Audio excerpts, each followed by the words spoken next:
Good morning everyone. हम लोग शुरू करते हैं दर्पण फरवरी की और अंतर्राष्ट्रीय सेक्शन। स्पेलिंग इसकी देख लेंगे अंतर्राष्ट्रीय में। तो अभी फर्स्ट न्यूज क्या है? प्रधानमंत्री की यात्रा। 3 जगह पर गए थे प्रधानमंत्री यात्रा पर। एक तो जॉर्डन, दूसरा इथियोपिया और ओमान। ये तीनों क्रम में हैं। तो पहले गए थे जॉर्डन। जॉर्डन कहाँ पर है? ये 2 मैप है। ये है, इतना हमने जो बनाया है ये मैप, ये अरब का है और एशिया का है। वेस्ट एशिया का मैप है, क्योंकि हमें जॉर्डन दिखाना है। तो ये है आपका सऊदी अरेबिया। सऊदी अरेबिया, ये ऊपर जाएंगे तो आपका ये हो जाएगा इजराइल। इजराइल के पीछे ये स्थित है, यह जॉर्डन।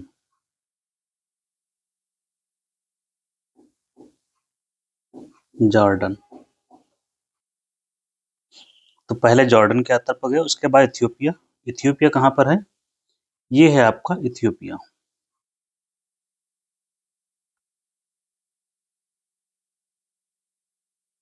और इथियोपिया के बाद सोमालिया। ये आपका इथियोपिया।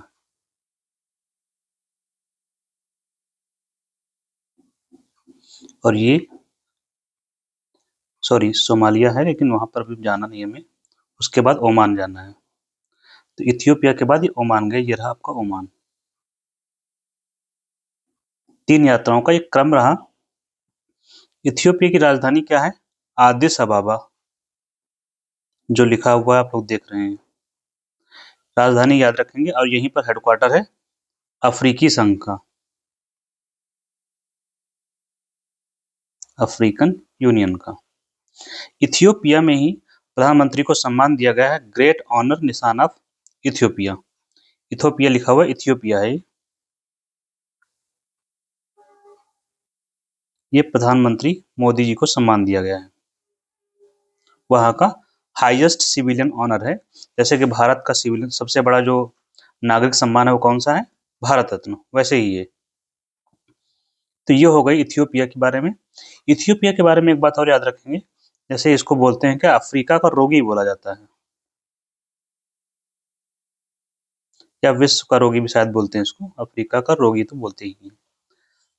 इथियोपिया। तो ये हो गया इथियोपिया के बारे में। नेक्स्ट है ओमान। तो ये रहा ओमान। यहाँ पर जब गए तो यहाँ पर कुछ बातें क्या हुई?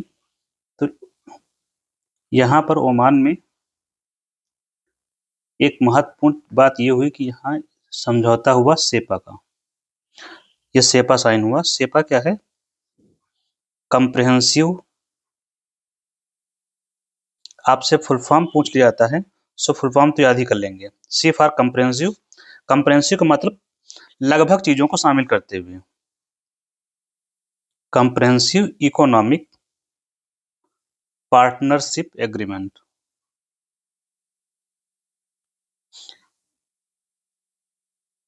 ये है क्या? ये एक प्रकार का एफटीए है। एफटीए जब होता है, इसको बोलते हैं मुक्त व्यापार समझौता या free trade agreement. Free trade agreement. तो फ्री ट्रेड एग्रीमेंट के अलग अलग नाम रखे जाते हैं। तो बेसिकली ये मुक्त व्यापार समझौता है।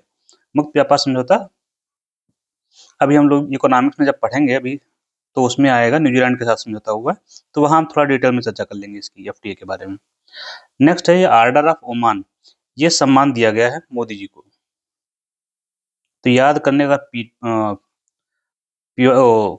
एमसीक्यू में अगर आता है तो उसमें ओमान लिखा हुआ टिक कर सकते हैं। यहाँ पर भी इथियोपिया लिखा आएगा किस देश ने दिया है, तो आराम से टिक कर सकते हैं, कोई दिक्कत नहीं होगी यहाँ पर।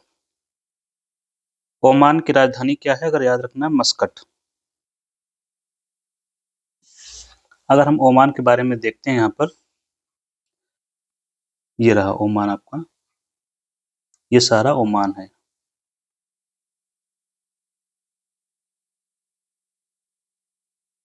नेक्स्ट नेक्स्ट है भारत रूस शिखर वार्ता, नई दिल्ली में हुई है। इसके बारे में शिखर वार्ता क्या है?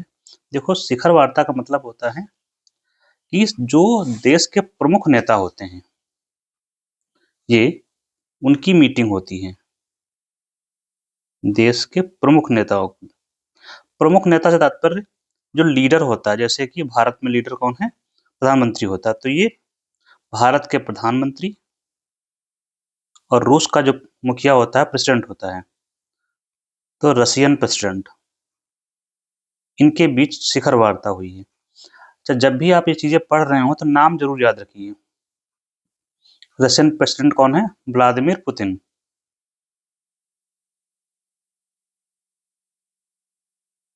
भारत के पीएम तो आप लोग जानते ही हैं, मोदी जी।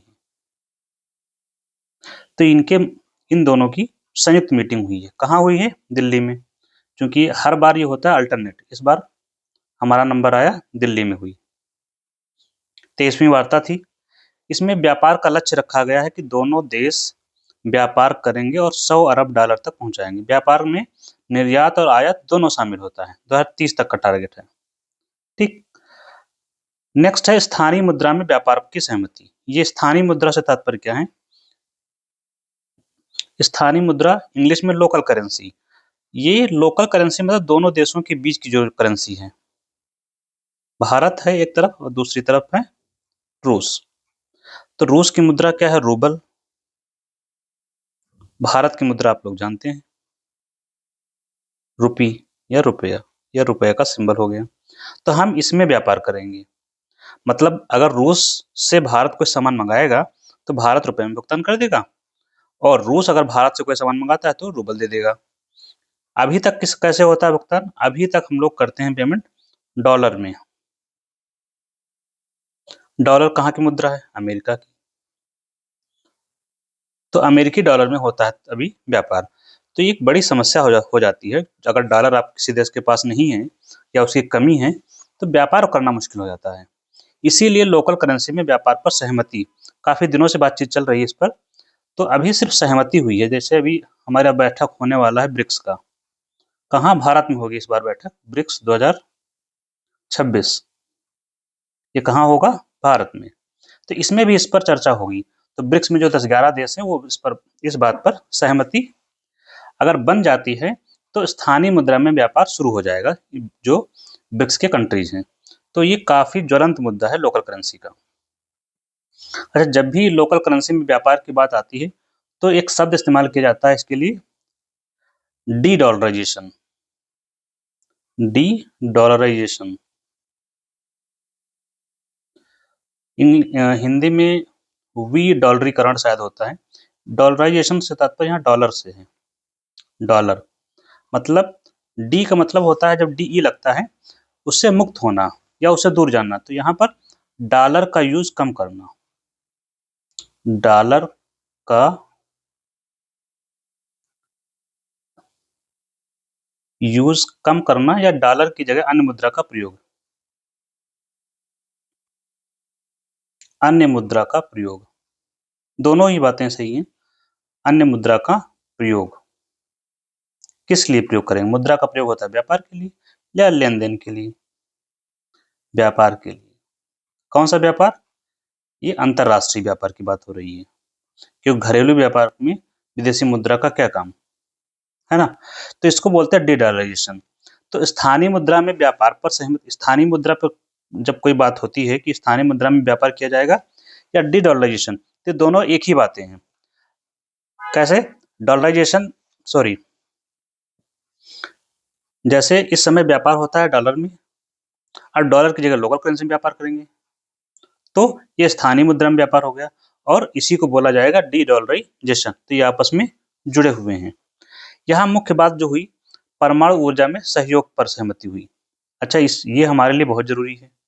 हमने टारगेट रखा है 2047 तक का, कितना, 100 गीगावाट का। क्यों रखा है, क्योंकि हमें उस समय तक विकसित देश बनना है, एक कारण तो हमारे पास यही है। दूसरा, उस समय तक हमारी जरूरतें बढ़ेंगी, हमारा औद्योगिकरण हो रहा है, उनके लिए चाहिए 100 गीगावाट, प्लस हमारी जनसंख्या बढ़ रही है, उसकी जरूरतें बढ़ेंगी, इसलिए भी चाहिए। प्लस हमें नेट जीरो इमिशन का टारगेट प्राप्त करना है, नेट जीरो उत्सर्जन, इंग्लिश में इमिशन और हिंदी में उत्सर्जन। ये टारगेट हमें रखा है 2070 तक, संभवतः है 70 का है ये।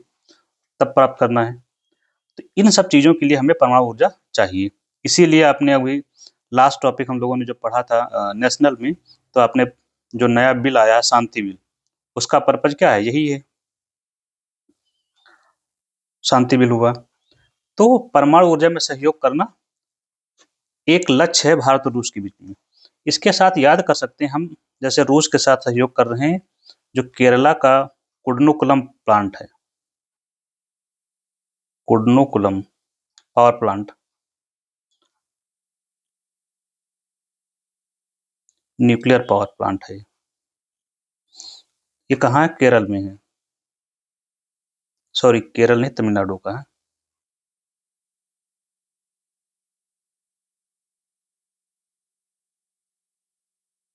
तो ये भी रूस के सहयोग से लगाया गया है। तो हमारा और रूस के बीच में बहुत अच्छे संबंध हैं न्यूक्लियर एनर्जी के सहयोग को लेकर के। अपार्ट फ्रॉम जो डिफेंस कोऑपरेशन तो है ही हमारा उनके बीच में। प्लस ये बात क्या है, G20 ब्रिक्स और एससीओ में सहयोग। क्यों? इससे एक निष्कर्ष निकलता है G20 ब्रिक्स और एससीओ से कि भारत और रूस दोनों ही इन तीनों संगठनों के मेंबर हैं। अब चूंकि जब कोई देश इन सभी संगठनों का मेंबर है, तो स्वाभाविक सी बात है कि वहां पर हम सहयोग से काम करेंगे, कोई मुद्दा होगा तो मिलकर उठाएंगे। ठीक है। प्लस एक ये भी आया, भारत और यूरेशियन इकोनॉमिक यूनियन, इनके बीच भी एफटीए को लेकर बातचीत चल रही है। भारत और यूरेशियन इकोनॉमिक यूनियन, इसमें 5 सदस्य हैं। कितने? 5। यूरेशियन इकोनॉमिक यूनियन, जैसे एक है यूरोपियन यूनियन, उसमें तो पूरे यूरोप के देश शामिल, 27-28 देश हैं। यहाँ पर यूरेशियन इकोनॉमिक यूनियन 5 मेंबर हैं, रूस, बेलारूस, कजाकिस्तान, आर्मेनिया और किर्गिस्तान। ठीक है। तो ये हो गए शिखर वार्ता के बारे में जो महत्वपूर्ण बातें हैं वो। नेक्स्ट क्या है? ऑस्ट्रेलिया में 16 वर्ष से कम उम्र के बच्चों पर सोशल मीडिया प्रतिबंध। ठीक है। ऑस्ट्रेलिया, ये है ऑस्ट्रेलिया का मैप। ऑस्ट्रेलिया से हम 2 या 3 न्यूज़ देखेंगे इसी में। पहली तो यही है, 16 वर्ष से कम उम्र के बच्चों पर सोशल मीडिया प्रतिबंध। सोशल मीडिया क्या होता है पहले तो यही समझ लीजिए क्या है, आपको पता है हालांकि।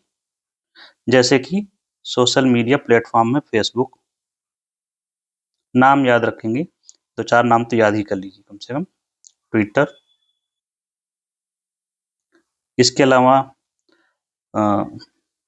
जैसे ट्रू प्लेटफॉर्म है अमेरिका में, व्हाट्सअप है, ये सब सोशल मीडिया प्लेटफॉर्म्स हैं। टेलीग्राम है। इसके अलावा बहुत सारे लोग जो ऐप यूज करते हैं आप लोग, चाहे टिकटॉक है, ये सब सोशल मीडिया प्लेटफॉर्म्स में आते हैं। तो होता क्या है, ये जो ऐप हैं बच्चे इसका काफी इस्तेमाल करते हैं। बच्चे यहाँ से तात्पर्य 18 साल से कम मान लीजिए, चूंकि हमारा रेफरेंस 16 वर्ष का है, तो 16 वर्ष है हमारे लिए। तो 16 वर्ष से कम उम्र के बच्चे इस्तेमाल ज़्यादा करते हैं। होता क्या है, प्रभाव क्या पड़ता है इससे? वो एक तो पढ़ाई पर ध्यान नहीं देते हैं,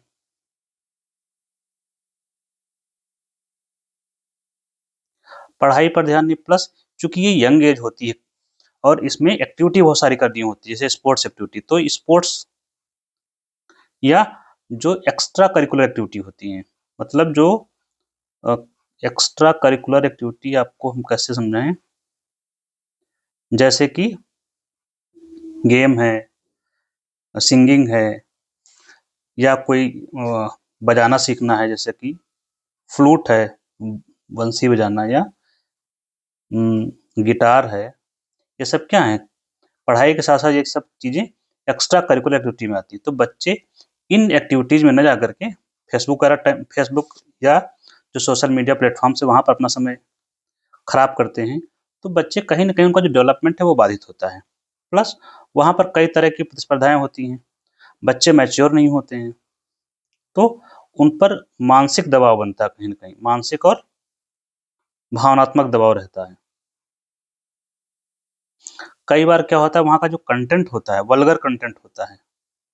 कंटेंट क्या होता है? वल्गर होता है। वल्गर इन द सेंस जो उनके लिए उम्र के लिए अच्छा नहीं होता है। तो ये सब समस्याएँ आती हैं वहाँ पर। पेरेंट्स को भी समस्या आती है। इन वजहों से इसको बैन कर दिया गया है ऑस्ट्रेलिया में, ठीक? वहाँ के पीएम का नाम आपको कहीं का पढ़ रहे हैं तो आपको जनरली वहाँ का हेड कौन है वो पता होना चाहिए। तो ऑस्ट्रेलिया के पीएम कौन है? Anthony Albanese. Anthony Albanese, ALBANESE, ये वहाँ के पीएम है, इन्होंने बैन लगा दिया है। ऑस्ट्रेलिया पहला देश है जिसने इस पर बैन लगाया है। देखिए भारत में भी बातचीत चल रही है, तेलंगाना या हैदराबाद में इसको लेकर के बातचीत शुरू हो गई है बैन लगाने के लिए।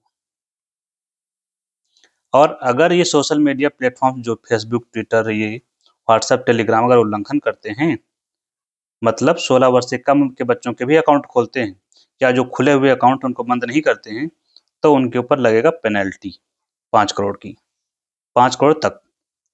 उद्देश्य ये जो हमने पढ़ा इधर, वही उद्देश्य ऑनलाइन नुकसान से बचाना जो बच्चों को होता है भावनात्मक रूप से। और फायदा क्या होगा? उनको बचपन जीने का अधिकार मिलेगा। मतलब बचपन में ही बड़े नहीं हो जाएंगे, बल्कि उनको जो बचपन की एक्टिविटीज हैं, स्पोर्ट्स हैं, एक्स्ट्रा करिकुलर एक्टिविटीज हैं, वो कर पाएंगे आसानी से। घर में पेरेंट्स के साथ जीवन बिता पाएंगे और माता पिता को भी मानसिक शांति होगी, ऐसा वहाँ के प्रधानमंत्री का कहना है। प्लस आउटडोर गेम्स कर पाएंगे। अभी बच्चे क्या हैं, कौन से गेम खेलते हैं? इंडोर गेम खेलते हैं। इंडोर गेम क्या होता है? जो घर के अंदर खेले जाते हैं या घर में खेले जाते हैं।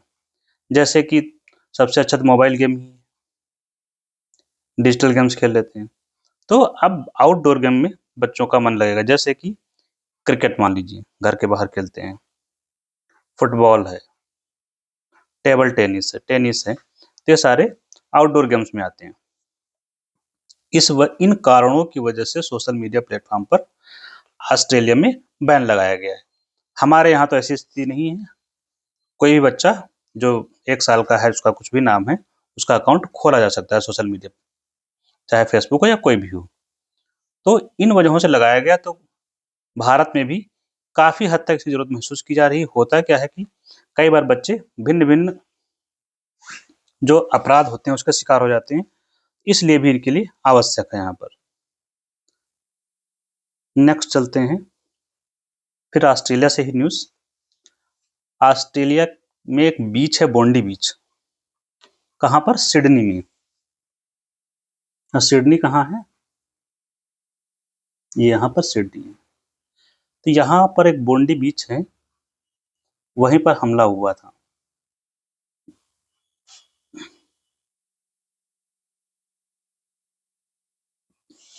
ऑस्ट्रेलिया के सिडनी में स्थित बोंडी बीच, वहाँ पर एक त्योहार मना रहे थे, हनुक्का नाम। क्या नाम था? हनुक्का। कौन लोग मना रहे थे? यहूदी लोग। तो हनुक्का जो त्योहार था यहूदी लोग मना रहे थे, इस बोंडी बीच पर, वहाँ पर हमला हुआ और 12-15 लोग मारे गए।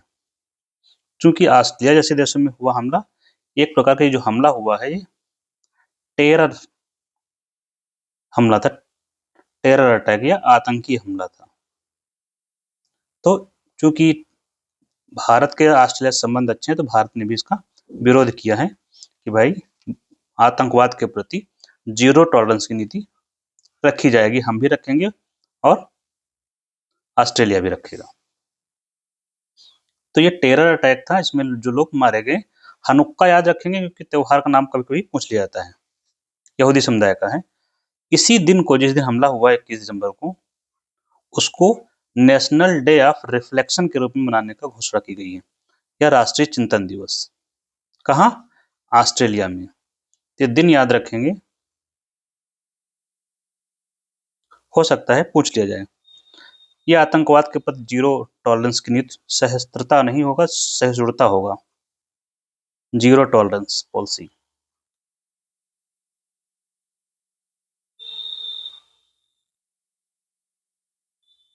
सिडनी में हुआ था। ऑस्ट्रेलिया के बारे में अभी कुछ बातें यहाँ पर जान लेते हैं, जैसे कि ये संधि है बॉस स्ट्रेट, किसके किसके बीच में है? ये हो गया आपका तस्मानिया और ऑस्ट्रेलिया के बीच में है। ये आपका ग्रेट ऑस्ट्रेलियन बाइट हो गया। ये क्या है? Great Australian bight. ये कारपेंट्रिया की खाड़ी जो आपके लिए जरूरी हो जाती है, कभी भी पूछा जाता है, ये है कारपेंट्रिया की खाड़ी। और ये हो गई टॉरस स्ट्रेट, TORRES, टॉरस, जल संधि, स्ट्रेट का मतलब जल संधि है। तो ऑस्ट्रेलिया और पपुआ न्यू गिनी के बीच में है। सागर की अगर बात करें तो कोरल सागर और आराफुरा सागर को जोड़ती है। और ऑस्ट्रेलिया की राजधानी एज यूजुअल कैनबरा। ये रही यहाँ पर लोकेशन। तो ये ऑस्ट्रेलिया के बारे में हो गया। नेक्स्ट है सोमालीलैंड। सोमालीलैंड को इजराइल के द्वारा राष्ट्र के रूप में मान्यता दी गई है। सोमालीलैंड, सोमालिया जो है ये रहा कंट्री आपका, ये है सोमालिया, ये हो गया। ये सोमालिया का लैंड मैप हमने बाहर निकाल किया हुआ है। तो ये पोर्शन जो है, ये जो हमने यहाँ पर रेड किया, यही है। इसी क्षेत्र को सोमालीलैंड कहा जा रहा है। ये क्या है? सोमालीलैंड।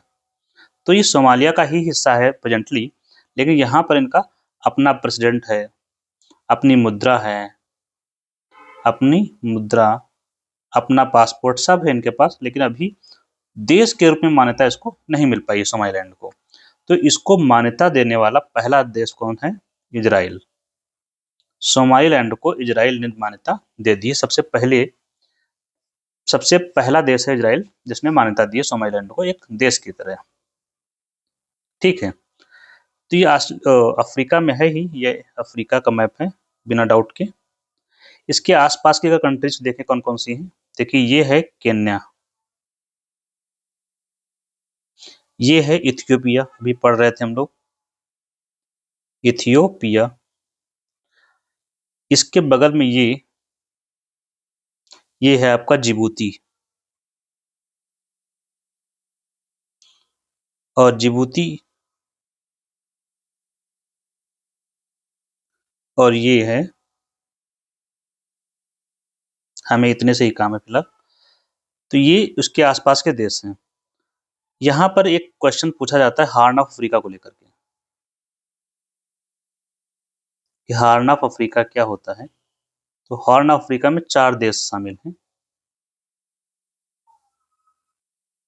ये जो सींग की तरह निकला हुआ है पोर्शन, ये उसी, ये वाला जो पोर्शन है। तो यहाँ पर 4 देश हैं, और इसका फार्मूला याद करना है तो सीड बोलते हैं, SEED। एस फॉर हो जाएगा सोमालिया, ई फॉर हो जाएगा इथियोपिया, और ई फॉर हो जाएगा इरिट्रिया। डी फॉर होता है जिबूती। जिबूती की स्पेलिंग स्टार्ट होती है डी से, DJIBOUTI। तो ये हो गया हॉर्न अफ्रीका के 4 देश जो यहाँ से पूछा जाता है क्वेश्चन। तो आगे बढ़ते हैं। अच्छा, यहाँ पर अगर हम देखते हैं इसकी राजधानी हो सकता है पूछ लिया जाए, तो हारगेसा इसकी राजधानी है, इसकी सोमालीलैंड की। और जनसंख्या कितनी है इनके पास? 60 लाख की जनसंख्या वहां पर निवास करती है। कहाँ? सोमालीलैंड में।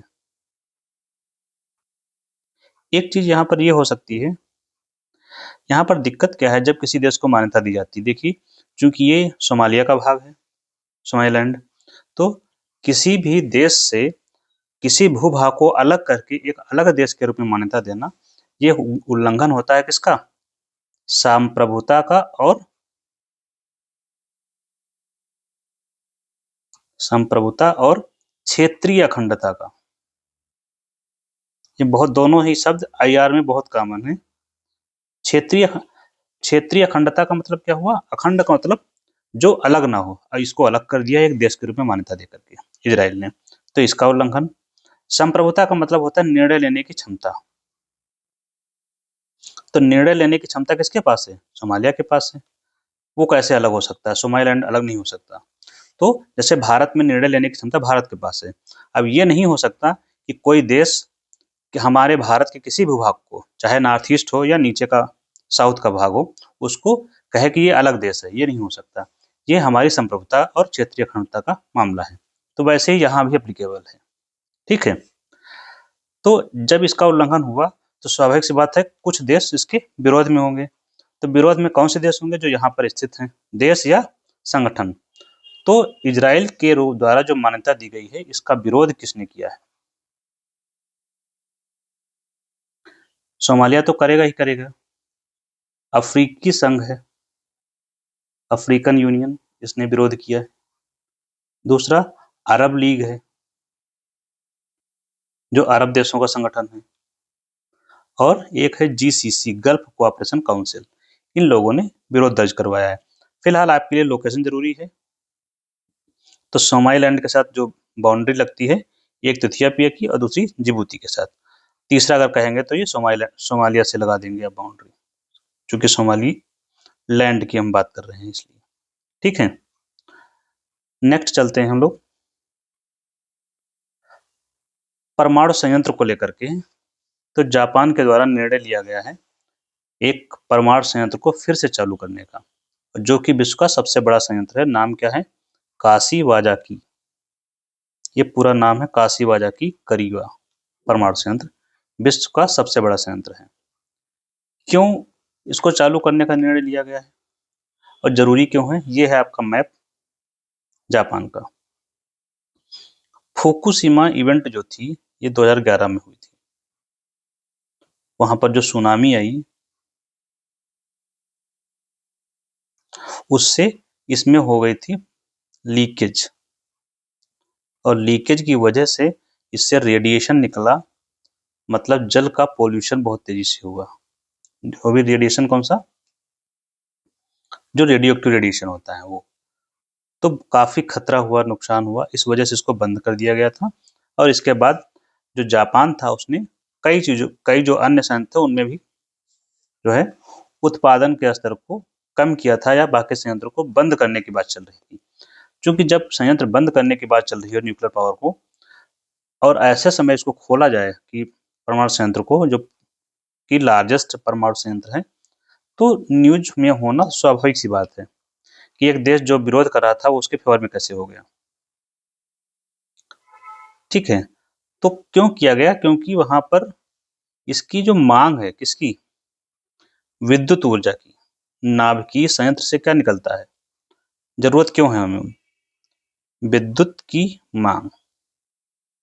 एक बात हमेशा याद रखेंगे, इफ जैसे कि हम जब नाभिकीय संयंत्र की बात करते हैं या परमाणु संयंत्र, तो इसमें घबराने की बात नहीं है। परमाणु संयंत्र हमें क्यों चाहिए? हमें क्या जरूरत है?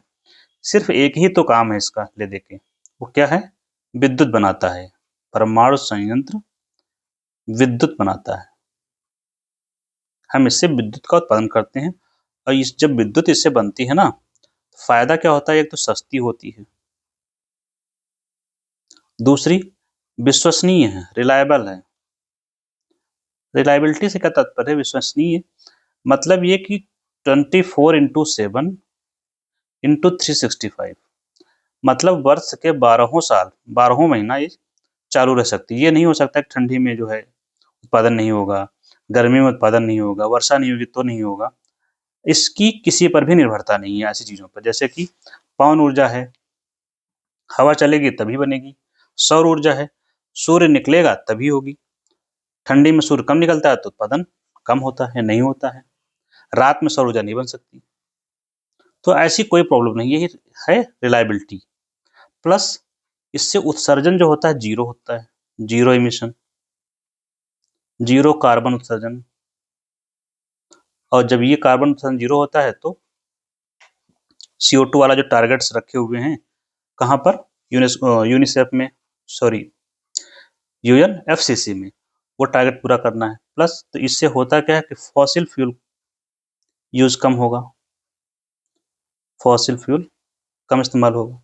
ये फायदे हैं इसके, इसीलिए इसको लेकर के मांग या जो देशों में डिमांड रहती है इसकी, वो रहती है। यहाँ पर हमने सिर्फ बोला कि परमाणु संयंत्र का एक ही यूज है, विद्युत से, बनाना। एक यूज ये है, दूसरा होता है डिफेंस वाला, जिससे हम लोग बनाते हैं मिसाइल, तो वो मिलिट्री यूज है। किसी भी चीज के दो यूज होते हैं, जैसे कि जब आईआर में देखेंगे विशेष रूप से परमाणु के बारे में, तो इसके दो यूज दिखते हैं, एक बोलते हैं सिविलियन यूज और दूसरा बोलते हैं डिफेंस में यूज या मिलिट्री यूज, डिफेंस या मिलिट्री, TARY। तो सिविल यूज क्या हो गया, परमाणु संयंत्र, और मिलिट्री वाला परमाणु बम, परमाणु बम और ये परमाणु संयंत्र। अब इनमें अंतर क्या है कि देखो, परमाणु संयंत्र का उपयोग करते हैं हम लोग विद्युत बनाने में, तो ये शांतिपूर्ण उपयोग है। परमाणु बम का उपयोग कहाँ होता है, डिस्ट्रक्शन में, विनाश में, ये हिंसात्मक उपयोग हो गया। दोनों में डिफरेंस भी आपको पता होगा, दोनों ही आधारित है नाभिकीय विखंडन पर, लेकिन जो परमाणु बम है यह अनियंत्रित श्रृंखला अभिक्रिया है, अनियंत्रित श्रृंखला अभिक्रिया, अनकंट्रोल्ड चेन रिएक्शन, श्रृंखला अभिक्रिया लिख लीजिएगा आप लोग, चेन रिएक्शन, और ये कंट्रोल्ड चेन रिएक्शन होता है। ये दोनों ही किसके भाग हैं, नाभिकीय विखंडन के, दोनों ही आधारित है नाभिकीय विखंडन पर।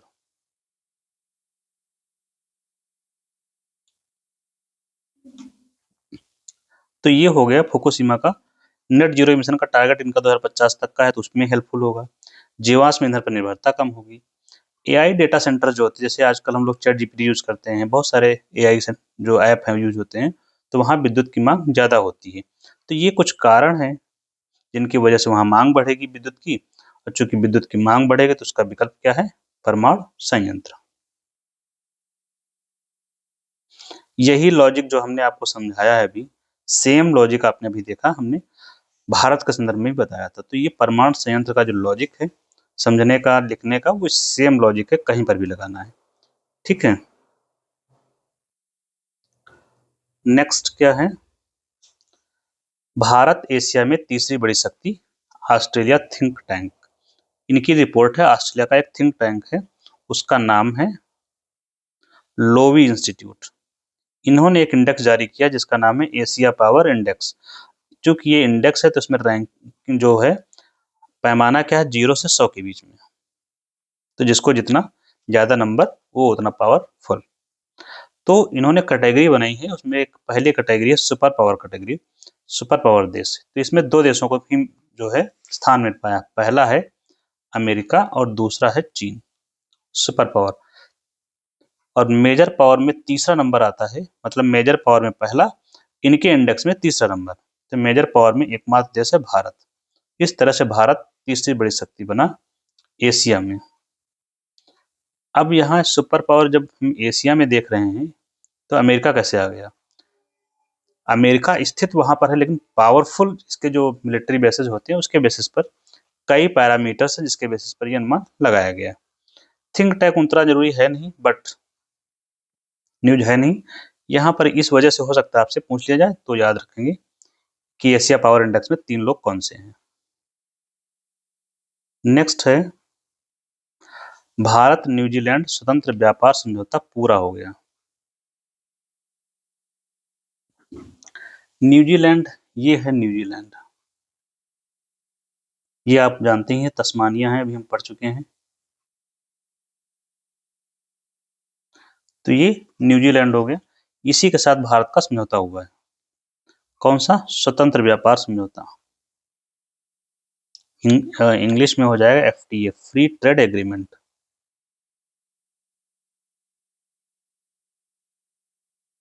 अभी हम लोग पढ़ रहे थे फ्री ट्रेड एग्रीमेंट जो ओमान के साथ हुआ, उसका नाम क्या है, सेपा है, CEPA।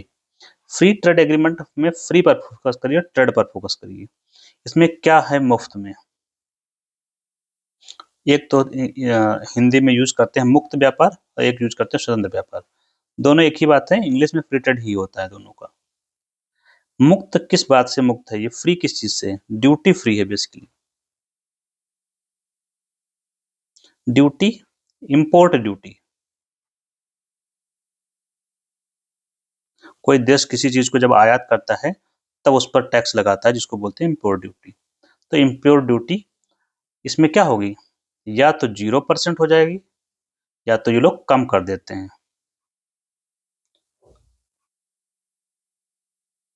तो जब भी फ्री ट्रेड एग्रीमेंट होता है तो इसका आप सिर्फ दो मतलब होते हैं कि दोनों देशों के बीच जो व्यापार होगा, जैसे कि ये मान लीजिए कि भारत है, तो इसके दो मतलब सिर्फ ये हैं कि यहाँ से जब वस्तु यहाँ जाएगी तब यहाँ टैक्स या तो 0% लगेगा या तो न्यूनतम लगेगा, जो भी तय करें, 1% हो सकता लगे या 2% लगे, लेकिन ये कुछ वस्तुओं पर होगा, कुछ वस्तुओं पर।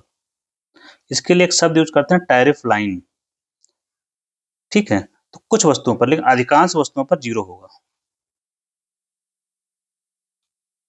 जो अधिकांश वस्तुएं हैं उन पर 0 होगा। 0% मतलब टैक्स नहीं है, इसीलिए इसको बोला जाता है फ्री ट्रेड एग्रीमेंट। दोनों देशों के बीच होने वाले व्यापार पर लगने वाले टैक्स का जो दर है वो 0 हो जाती है। इससे क्या होता है, जब टैक्स 0 हो गया तो इससे होगा क्या, व्यापार को बढ़ावा मिलेगा,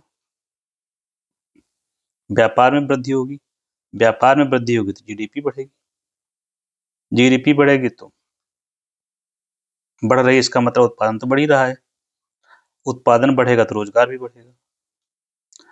यहाँ आपको एक चीज याद रखनी होती है जब भी फ्री ट्रेड एग्रीमेंट की हम बात करते हैं, क्या कि किसके बारे में, ये तो हो सकता है वस्तुओं के बारे में हो फ्री ट्रेड एग्रीमेंट। ये आपको एकदम स्पष्ट रखना है, जब भी आप एफटीए पढ़ते हैं तो पहले फोकस करिए कि एफटीए के संदर्भ में वस्तुओं का है, सेवाओं के बारे में है, मतलब सेवाओं का व्यापार मुक्त होगा, या फिर ये ह्यूमन का भी जो है, ह्यूमन से अच्छा लेबर,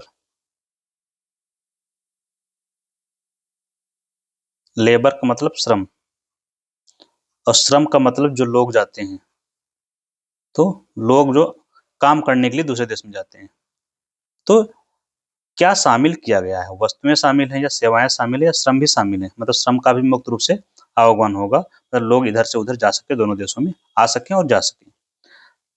तो यहाँ पर जैसे अभी न्यूजीलैंड के साथ हुआ है, इसमें क्या हुआ है, जैसे जो बच्चे हमारे पढ़ने जाते हैं यहाँ से न्यूजीलैंड में, तो वहाँ पर जो ग्रेजुएट होंगे जिन्होंने कर लिया है या पीएचडी कर लिया है, डिग्री से हमें लेना देना नहीं है, मैं एग्जाम्पल में समझा रहा हूँ, तो उनको वहां पर काम करने के लिए भी अवसर मिलेगा, काम करने का भी अवसर उन्हें मिलेगा। कब तक, 3 साल का दिया इन्होंने। आपके लिए पीरियड जरूरी नहीं है, मैं एग्जाम्पल में समझा रहा हूँ। 2-3 साल तक वो काम करेंगे तो फायदा क्या होगा, आपको मेंस में याद रखना है, इसलिए काम करने का अवसर मिलेगा तो इससे अनुभव में प्राप्त होगा, और जब ये भारत आएंगे तो ये अनुभव लेकर आएंगे, और अनुभव का हमारी अर्थव्यवस्था के लिए क्या होता है, लाभकारी होगा। तो ये हो गया यहाँ पर, तो काम करने के लिए भी लोग इधर से उधर जा सकें। अभी जब लेबर की बात जब आती है तब और अंदर घुसना पड़ता है, तो लेबर भी 2 प्रकार के होते हैं, एक होता है स्किल्ड, एक होते हैं अनस्किल्ड,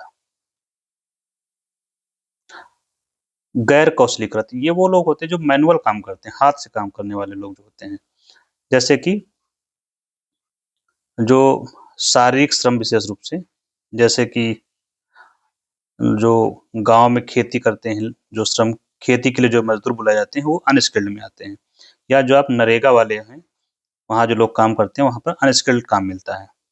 स्किल्ड में जैसे क्या है, जैसे कि प्रोफेसर हैं, रिसर्चर्स हैं, ठीक है, सॉफ्टवेयर है, आईटी सॉफ्टवेयर डेवलपर हैं, जो मानसिक काम विशेष रूप से करते हैं।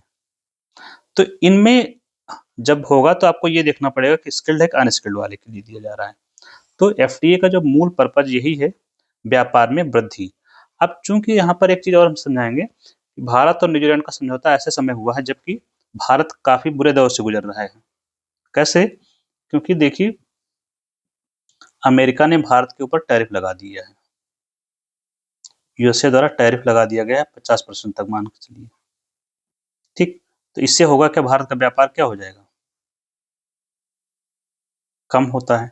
जब व्यापार कम होता है तो इससे फर्क क्या पड़ेगा, व्यापार मतलब कोई वस्तु हमारी बिकेगी नहीं तो उत्पादन भी हमें कम करना पड़ेगा, क्योंकि कोई कंपनी तभी उत्पादन करेगी जब उसका सामान बिकेगा। तो वहाँ व्यापार कम हो गया, उत्पादन कम हो गया, तो उत्पादन कम होगा तो जो कंपनी है वो लेबर की छँटनी करेगी। तो वहाँ पर इसका मतलब क्या होगा? रोज़गार भी कम होगा और रोज़गार से छँटनी लोग जो काम कर रहे हैं उनको बाहर निकाला जाएगा। बाहर निकालने को क्या बोलते हैं? Laying of. लोगों को बाहर निकालना लेइंग ऑफ कंपनी से, और ये जब होगा तो इससे बेरोज़गारी बढ़ेगी। इसलिए ये प्रॉब्लम है हमारे लिए कि अब इसका संतुलन, इसका जो हमें नुकसान हो रहा है, व्यापार जो यहाँ कम हो रहा है इसकी वजह से, ये भरपाई हम कैसे करेंगे? इसी का एक विकल्प के रूप में, इसका विकल्प क्या है? हम दूसरे बाज़ारों को खोजें। क्या करें? दूसरे बाज़ारों को खोजना। दूसरे बाज़ार मतलब बाज़ार से तात्पर्य क्या होता है? जहाँ पर लोग रहते हैं। बाज़ार से तो कोई देश, जैसे कि न्यूज़ीलैंड है, यहाँ लोग रहते हैं। तो जो सामान हम यहाँ भेज रहे थे, मान लीजिए वो सामान अगर हम न्यूज़ीलैंड भेजने लगे, तो हमारी समस्या हल हो जाएगी। ये जो उत्पादन कम हो रहा है, रोज़गार कम हो रहा है, ये नहीं होगा। इसीलिए इस समय भारत लगातार बातचीत कर रहा है एफटीओ को लेकर के, कि कई देशों से एफटीओ की बातचीत हो रही है। जैसे कि ऑस्ट्रेलिया के साथ हमने फाइनलाइज़ कर लिया है, पिछले साल ही साइन किया हुआ है। ब्रिटेन के साथ साइन किया, यूरोपियन यूनियन के साथ बातचीत चल रही, हो सकता है जनवरी में हो जाए, ठीक है? तो ऐसे कई देश हैं जिनसे बातचीत हम कर रहे हैं, क्योंकि अमेरिका के द्वारा जो टैरिफ लगाया गया है उसका हम विकल्प खोज रहा है भारत, कि कहीं और हमें अपना सामान बेचने के लिए लोग मिल जाए, व्यापार और जो अर्थव्यवस्था मिल जाए, वहाँ पर हम अपना काम कर सकें, सामान भेज सकें। नेक्स्ट क्या है? चंद्रमा पर न्यूक्लियर पावर प्लांट स्थापित करने की रूस योजना। आज हम लोगों ने न्यूक्लियर पावर प्लांट के बारे में 3 जगह चर्चा की। वंस अगेन फिर हम लोग आ गए हैं वहीं पर।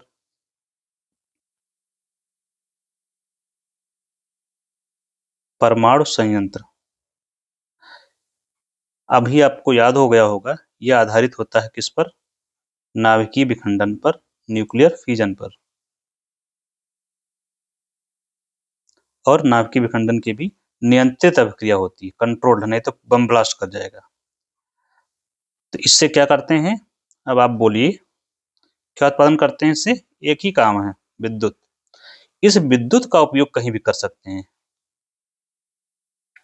तो अब ये चंद्रमा पर लगाने की योजना है किसकी? रूस की। रूस लगाएगा, ये चंद्रमा का हमने चित्र बनाया है, ये है नाभिकीय संयंत्र, ठीक है? तो वहां पर लगाएंगे तो फायदा क्या है? विद्युत का उपयोग क्या होगा? उपयोग करेंगे वहां पर जो बनाएंगे, रिसर्च स्टेशन बनाना है, जैसे मान लीजिए वहां पर कुछ कुछ शोध या कुछ खोज करना है, रिसर्च स्टेशन बना रहे हैं, तो उसके लिए विद्युत चाहिए। दूसरा, कोई रोवर ऑब्जर्वेटरी भेज रहे हैं, ROVERS। रोवर ऑब्जर्वेटरी क्या है? कुछ नहीं होता है, ये ऑब्जर्वेटरी का मतलब ऑब्जर्व करना। जैसे हमने भेजा था अभी, जो चंद्रयान भेजा गया था लास्ट में, तो उसमें हमने भेजा था लैंडर और रोवर, तो वही रोवर है। अब यहाँ इसकी बात इसलिए आ रही है बार बार चर्चा में, चंद्रमा जो है ना, पहले हमें चंद्रमा के बारे में कुछ बातें समझनी पड़ेंगी, तब हम इसका पर्पज अच्छे से समझ पाएंगे। जो चंद्रमा होता है ना, जैसे हम लोगों के यहाँ क्या होता है, पृथ्वी पर 24 घंटे का दिन होता है, 24 घंटे में 12 घंटे दिन, 12 घंटे रात होती है। चंद्रमा पर क्या है, दिन और रात का जो कंसेप्ट है यहाँ पूरा होता है 29.5 दिन में, है ना? तो मोटा मोटा 14 दिन और 14 रात, मतलब ये भारत पर जब 14 दिन होते हैं, भारत के बोल रहे हैं, पृथ्वी पर के 14 दिन